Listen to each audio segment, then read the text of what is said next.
Salut à toutes, salut à tous. Aujourd'hui, on va essayer de comprendre la gestion de nos déchets.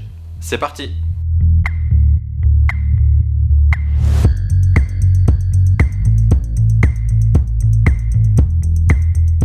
Tout d'abord, quel est l'objectif de trier ces déchets?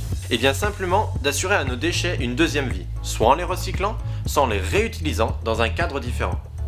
Cela contribue donc à économiser les ressources naturelles. Cette démarche présente de nombreux points bénéfiques. Elle permet donc d'effectuer des économies en ressources naturelles, des économies d'eau, des économies d'énergie.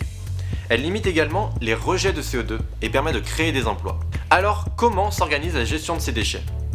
Le fonctionnement reste assez simple et s'organise en deux points.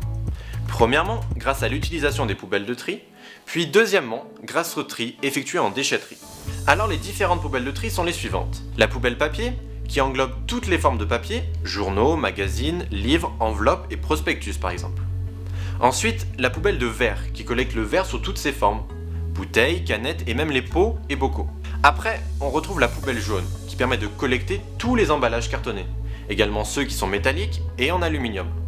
Et enfin, tous les contenants plastiques. Enfin, la dernière, celle dont tous les déchets vont être enfouis, qui collecte donc tous les déchets classiques non recyclables, c'est-à-dire ceux qui ne répondent à aucun des critères énoncés précédemment. En plus de ce tri quotidien, les déchetteries organisent une collecte de déchets complémentaires qui comprend tout le matériel électrique et électronique, le mobilier, les gravats ou encombrants, les déchets verts ainsi que les déchets toxiques ou dangereux. Les piles sont elles aussi collectées en déchetterie, tout comme les ampoules, qu'il ne faut surtout pas jeter dans la poubelle consacrée au verre.